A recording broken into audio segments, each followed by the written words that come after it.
Subscribe now and press the bell icon. Never miss an update.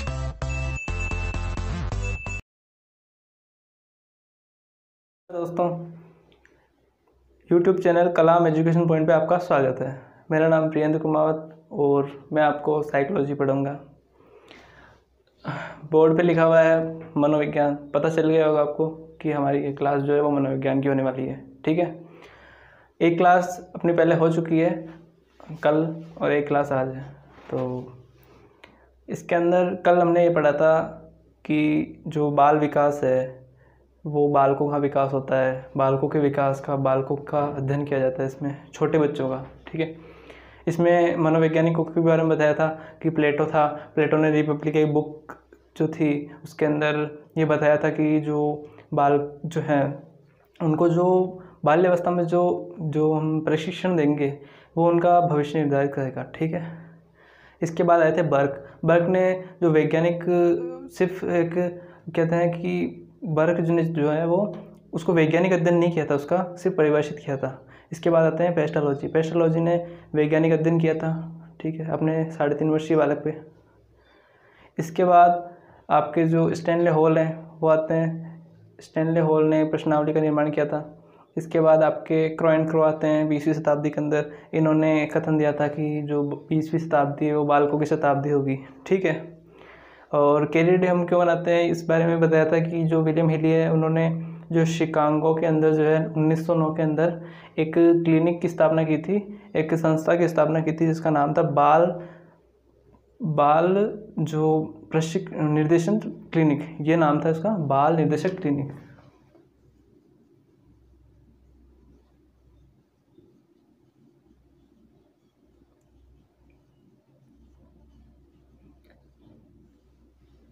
जो clinic है इसकी स्थापना की थी और इसलिए हम जो है वो कैरियर डे मनाते हैं। ठीक है, तो इतना हमने पढ़ लिया था। आज हम जो है अपना टॉपिक है वो है अभिवृद्धि एवं विकास। अभिवृद्धि एवं विकास।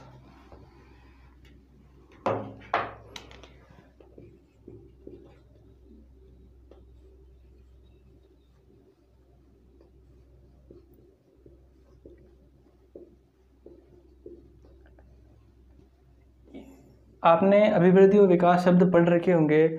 हम दैनिक जीवन में भी इसका यूज होता है, इन शब्दों का तो यूज होता ही है कहीं ना कहीं। विकास का यूज तो हम करते हैं और हम जानते भी विकास किसे कहते हैं। आपसे अभिवृद्धि जो है, वृद्धि है अभिवृद्धि, लेकिन मनोविज्ञान की भाषा में वृद्धि को अभिवृद्धि बोलते हैं। ठीक है, तो ये वृद्धि हो गया। और वृद्धि और विकास देखने में दोनों एक ही चीज़ होती है। अगर आपसे इसे पूछा जाए कि वृद्धि और विकास में क्या अंतर है तो आप क्या बताएंगे उन्हें? आप ये बोलेंगे कि वृद्धि प्रत्यक्ष होती है, वृद्धि को हम देख सकते हैं, और विकास जो होता है वो अप्रत्यक्ष होता है, जो हमें दिखाई नहीं देता। ठीक है, मतलब वृद्धि मात्रात्मक हो गई और जो विकास है वो गुणात्मक हो गया। यही चीज़ होती है। हम नॉर्मल ये चीज़ बताते हैं किसी को भी। ठीक है, दिखने में दोनों एक ही है, मतलब दोनों पर्यायी है, लेकिन दोनों में अंतर है। वृद्धि और विकास को कभी एक मत समझ लेना। वृद्धि अलग चीज़ है और विकास अलग चीज़ है। ठीक है, तो इसकी जो है काफ़ी मतलब मनोवैज्ञानिकों ने परिभाषा दी है, अलग अलग परिभाषाएं हैं इनकी, लेकिन एक चीज़ इनमें सब में कॉमन है और ये कॉमन है कि जो वृद्धि और विकास जो भी होता है वो हमेशा निरंतर एक क्रमबद्ध स्थिति में होता है एक तो, और एक जो है वो अग्रसर, हमेशा उच्च की ओर अग्रसर होता है। आप ये देखेंगे कभी भी विकास जो है वो नीचे नहीं होता वापस। मतलब अगर आज आप अगर 5 साल के हैं तो 2 साल बाद आप 7 साल के ही होंगे, आप वहाँ पे 3 साल के नहीं होंगे। ठीक है, तो ये चीज़ सब में कॉमन है। इसके बाद एक वैज्ञानिक आए थे सोरेनसन वैज्ञानिक ने ये बोला था, सोरेनसन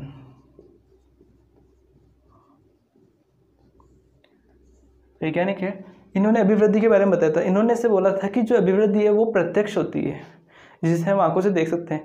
इन्होंने इस संदर्भ में बोला था कि जो अभिवृद्धि है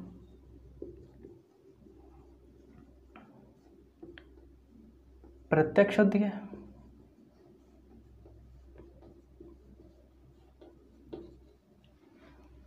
और अभिवृद्धि शब्द का प्रयोग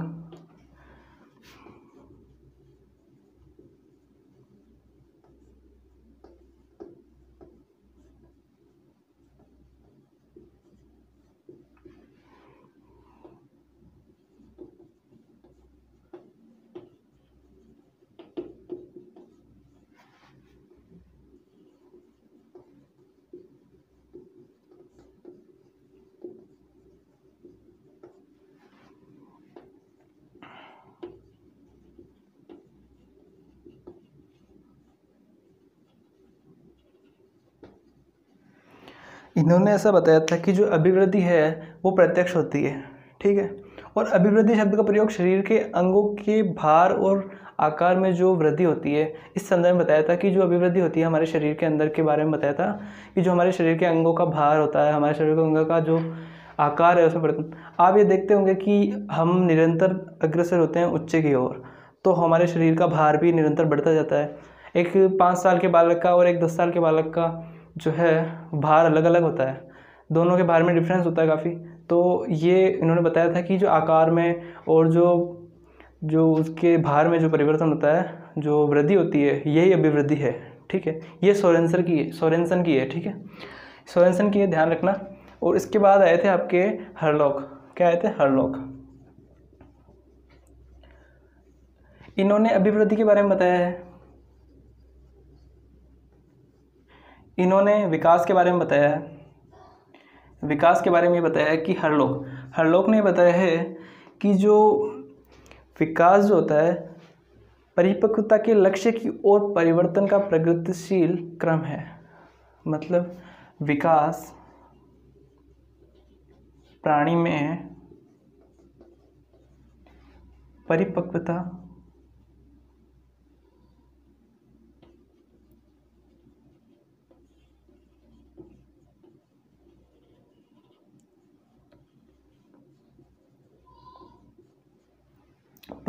के लक्ष्य की ओर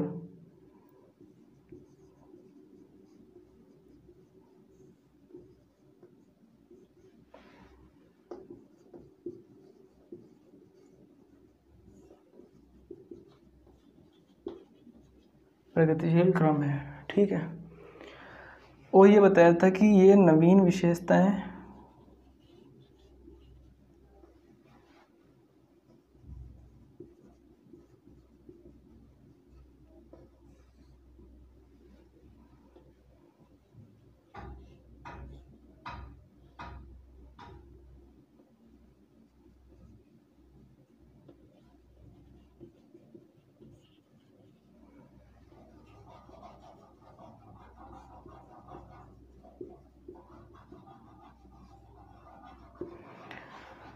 हरलॉक ने बताया था कि प्राणी विकास में जो है परिपक्वता के लक्ष्य की ओर परिवर्तनों का प्रगतिशील क्रम है और ये नवीन विशेषताएं, नवीन योग्यताएं का अर्जन करता है।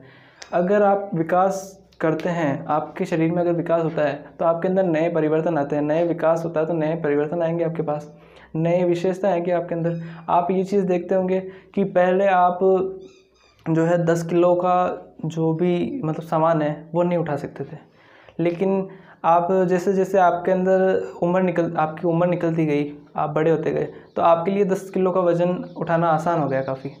तो आपने क्या किया यहाँ पे? आपने वृद्धि की, यहाँ पे विकास किया आपने, यहाँ पे आपका विकास हुआ है तो आप किसी भी चीज़ को आसानी से समझ सकते हैं। ये आपके लक्ष्य की ओर, हमेशा ये लक्ष्य की ओर जाएगा आपके, जब तक आप मृत्यु तक जाएंगे तब तक ये आपके लक्ष्य तक ज़्यादा रहेगा, ठीक है।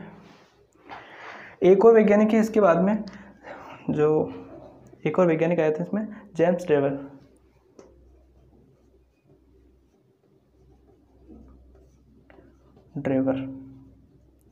इन्होंने भी विकास की परिभाषा दी है कि विकास क्या होता है। इन्होंने भी ऐसा बताया है कि विकास प्राणी में होने वाला प्रगतिशील लक्ष्य की ओर जो प्रगतिशील परिवर्तनों का क्रम है, ये निश्चित क्रम में होता है। ये बताया है कि विकास प्राणी में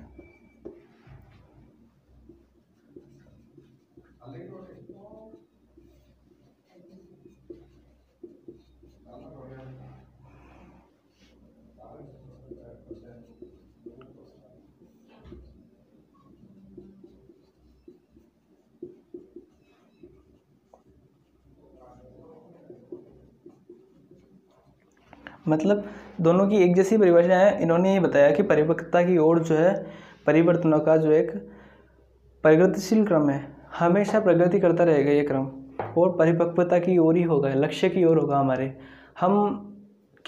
हमारे जो शरीर का हमेशा विकास होता रहेगा, हम हमेशा उत्कृष्ट की ओर बढ़ते रहेंगे, ठीक है। ये जेम्स ड्रेवर की अभिवृद्धि और विकास के लिए इनकी परिभाषा है। और ये तीनों काफ़ी ज़्यादा इंपॉर्टेंट है, ये पूछी जाती है वहाँ पे एग्जाम में, सीधा सीधा सवाल आएगा आपके कि शरीर के अंगों और भारों के जो वृद्धि है इसको किसने परिभाषित किया, कि हमारे जो शरीर के अंदर जो अंगों और भारों में जो परिवर्तन होता है, हमारा जो वृद्धि होती है हमारे शरीर के अंदर, ये किसने बताया था। तो वहाँ पे आएगा सोरेनसन, आपको बताना होगा। ठीक है, आपको ये सवाल आएगा लिखा हुआ कि जो परिपक्वता की ओर, लक्ष्य की ओर जो परिवर्तनशील क्रम है ये किसने बताया था। तो ये आपके हरलॉक ने बताया था। ठीक है, और जेम्स लेवर का भी आ जाएगा आपके, सेम ये दोनों का, बस इतना फ़र्क है कि इन्होंने ये बताया था कि जो नवीन विशेषताओं का अर्जन होता है, नवीन योग्यताओं का अर्जन होता है। बाकी दोनों में सेम है, परिपक्वता की ओर अग्रसर होती है, लक्ष्य की ओर अग्रसर होती है, परिवर्तनों का प्रगतिशील क्रम है। ठीक है, स्क्रीनशॉट ले सकते हो आप इसका।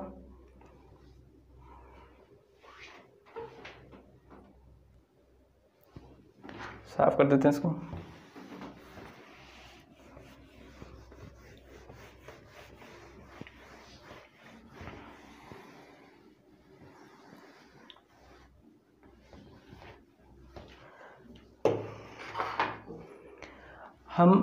हमने इनके सिद्धांत के बारे में देख लिया, मनोवैज्ञानिक ने जो जो बताया वो देख लिया हमने। अब हम इनके जो इनमें अब अभिवृद्धि और विकास के अंदर जो है मुख्य रूप से क्या क्या अंतर हैं ये देख लेते हैं। अभिवृद्धि लिख देते हैं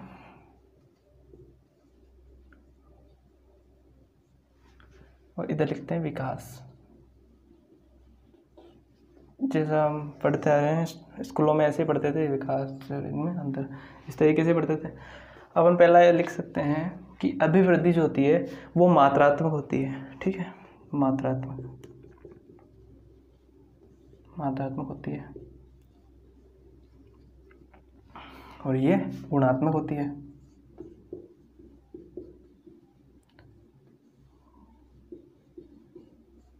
इसे मात्रात्मक क्यों बोला है आपने सोचा होगा। मात्रात्मक इसलिए बोला है कि आप शरीर के भाग, जैसे हाथ है तो हाथ के आकार आप उसका जो मापन कर सकते हैं, ये मात्रा लिख सकते हैं आप इसकी। ठीक है, तो ये इसकी अभिवृद्धि हुई तो इसके अंदर आप उसकी मात्रा लिख देंगे, तो ये हुआ मात्रात्मक। गुणात्मक, आप विकास को मात्रा नहीं देख सकते आप विकास की, कि आपके सामने आपका दोस्त और एक आप हैं, आप ये चीज़ नहीं देख सकते कि इसके अंदर जो स्किल है वो कितनी है। आप एक चीज़ देखिए कि किसी के अंदर मान लो उसको दौड़ने में स्किल है उसकी अच्छी, तो आप और आपकी थोड़ी कम है, तो आप उसकी मात्रा नहीं निकाल सकते उसको अंदर कितनी अच्छी है और कितनी बुरी है। ठीक है, आप उसको गुण से बता सकते हैं कि इसमें अच्छा दौड़ सकता है और ये अच्छा नहीं दौड़ सकता है, ये चीज़ आप बता सकते हैं उनको। ठीक है, ये गुणात्मक हो गई। दूसरा होया इसमें कि ये जो है प्रत्यक्ष होती है।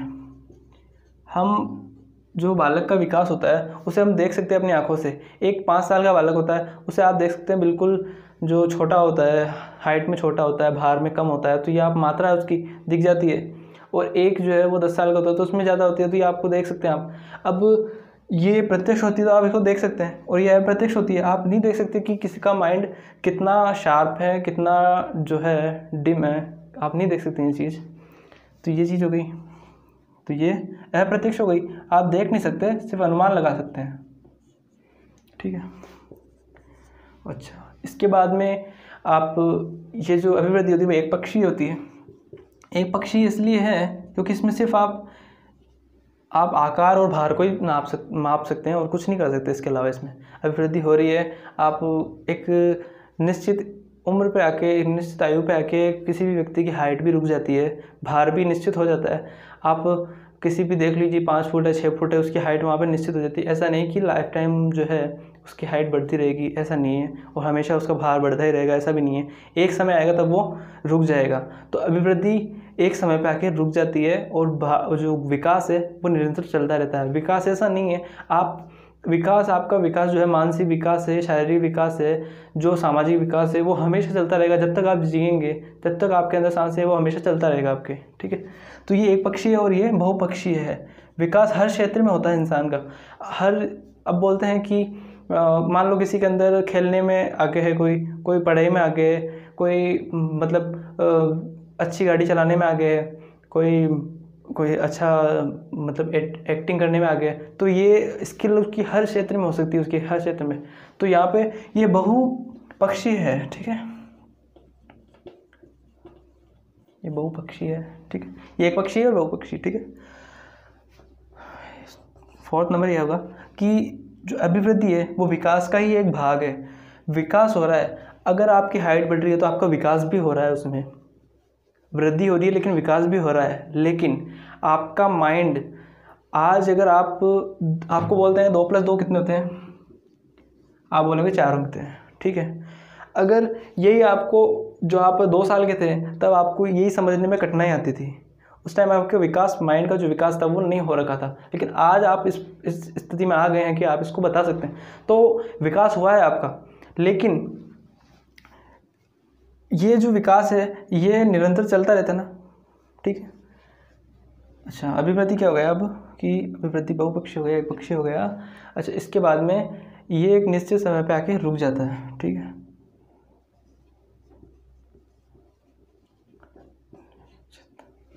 निश्चित सीमा होती है इसकी, ऐसे लिख सकते हैं अपन।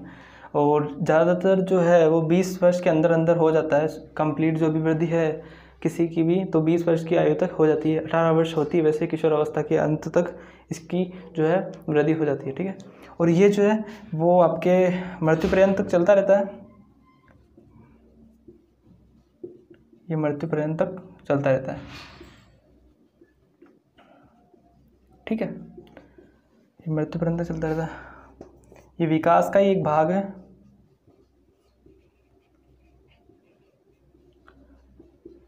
और ये जो है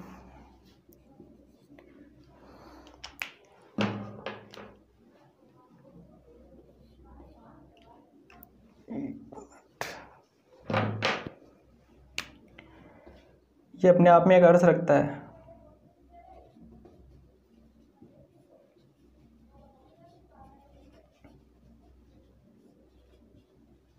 ठीक है। विकास का एक भाग है वृद्धि। और क्या बता सकते हैं आप इसमें, मात्रात्मक हो गया, प्रत्यक्ष हो गया, एक पक्षीय हो गया, निश्चित सीमा हो गया, विकास का ही एक भाग हो गया। एक जरूरी चीज़ ये है जो अभिवृद्धि और विकास दोनों के लिए, दोनों एक दूसरे के पर्याय हैं, दोनों में अंतर है, लेकिन एक चीज़ ये भी है कि अभिवृद्धि और विकास एक दूसरे के बिना संभव है। अभिवृद्धि विकास के बिना संभव है।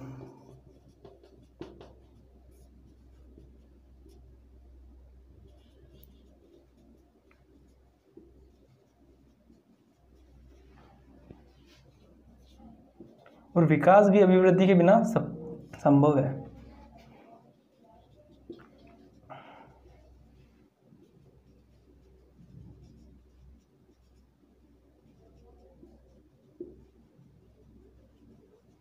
ठीक है,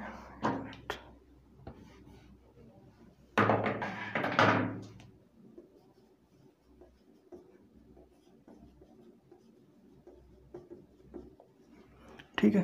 तो हमने अंतर देख लिया। अब आपको कोई भी प्रॉब्लम नहीं आनी चाहिए इसके अंदर कि अभिवृद्धि और विकास को अब एक मत कर देना, क्योंकि अभिवृद्धि और विकास दोनों में काफ़ी ज़्यादा डिफरेंस है, दोनों एक दूसरे के पर्याय हैं, फिर भी दोनों में डिफरेंस है काफ़ी, ठीक है। स्क्रीनशॉट ले लो इसका,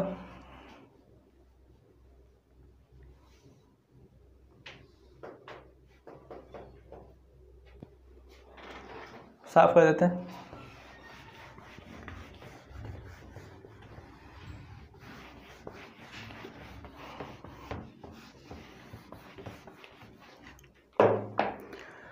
अभिवृद्धि विकास के बारे में हमने पढ़ लिया, परिभाषाएं पढ़ ली, इनके मनोवैज्ञानिकों ने क्या क्या बोला है सब पढ़ लिया अपन ने, और इनके बीच का जो अंतर है वो भी पढ़ लिया। तो दोनों अलग अलग चीज़ हो गई।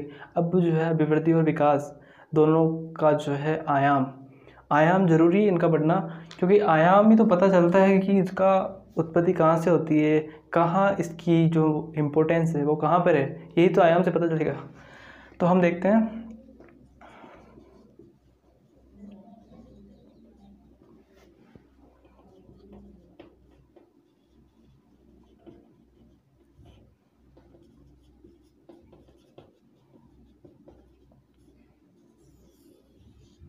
हम देखते हैं, पहला इसमें है शारीरिक।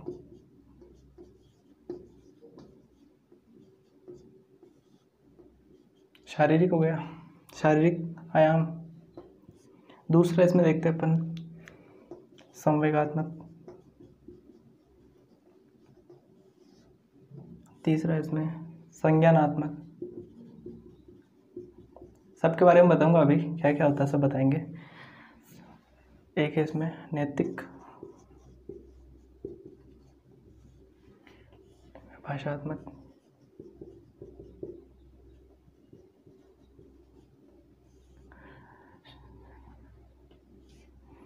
सामाजिक। देखो इसके अंदर है शारीरिक। शारीरिक आयाम ऐसा है कि हमारे शारीरिक आयाम एक तरीके से वृद्धि का ही एक भाग हो गया, क्योंकि वहाँ पर शारीरिक विकास होता है अपना। शारीरिक विकास क्या है? वृद्धि है। हमारा भार बढ़ रहा है, कम हो रहा है, तो ये वृद्धि हो गई। अभी वृद्धि, हमारा जो आकार हो रहा है, साइज वगैरह वो चेंज हो रहा है, तो ये भी एक वृद्धि हो गई। ठीक है। संवेगात्मक, संवेगात्मक हर इंसान का अलग अलग होता है, और ये सब इंसान में अलग अलग होता है। सब प्राणी के अंदर ये चीज़ अलग अलग होगी। देखिए शारीरिक हर किसी का स्ट्रक्चर अलग अलग होता है। हमारा शरीर सबके लिए अलग अलग होता है, पता है। संवेगात्मक, संवेगात्मक आपको गुस्सा कितना आता है, आपका क्रोध, आपकी क्षमता, आपकी भावना, ये चीज़ संवेगात्मक होती है। आपके अंदर कितना, आप किसी को बहुत ज़्यादा गुस्सा आ जाता है, जल्दी गुस्सा आ जाता है, किसी को देर तक गुस्सा नहीं आता है, किसी को आप क्षमता अधिक होती है कार्य करने की। तो ये चीज़ें हैं, ये संवेगात्मक होती है, जो संवेग होता है। ठीक है।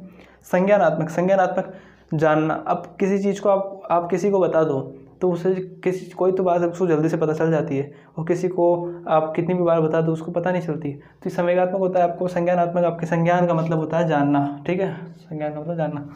नैतिक, नैतिक मूल्य होते हैं, भाषात्मक मूल्य होते हैं, सामाजिक मूल्य। सामाजिक का तो पता ही है आपको, समाज में रहते हैं तो सामाजिक मूल्य है।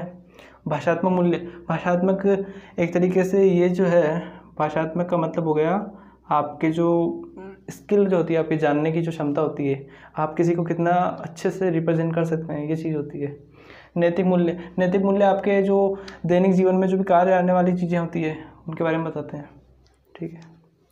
तो आज की क्लास ये आयाम आपको पूछे जाएंगे, वहाँ पे कौन कौन से आयाम होते हैं, सिर्फ इतना ही ध्यान रखना है। शारीरिक, संवेगात्मक, संज्ञानात्मक, नैतिक, भाषात्मक और सामाजिक, ये आपके आयाम होते हैं, 6 आयाम होते हैं। ठीक है। कल हम जो अभिवृद्धि है और उसके विकास, इनके सिद्धांत के बारे में पढ़ेंगे। काफ़ी सिद्धांत हैं इनके, और सब के बारे में अच्छे से पढ़ेंगे कि जो निरंतरता का सिद्धांत है, क्रमबद्धता का सिद्धांत है, और जो आपके जो सामान्य से विशिष्टता की ओर जाता है, तो ये सारे सिद्धांत हम कल पढ़ेंगे। और आज के लिए धन्यवाद। और आप इस चैनल पर नए आए हैं तो आप इस चैनल को सब्सक्राइब कर लो, और लाइक करो, कमेंट कर दो। अगर आपको वीडियो पसंद है तो लाइक कर सकते हैं आप, शेयर करो, कमेंट करो, और आप सब्सक्राइब कर लेना है इस चैनल को, और कंप्लीट सिलेबस आपको पढ़ाया जाएगा यहाँ पे। Thank you. Subscribe now and press the bell icon. Never miss an update.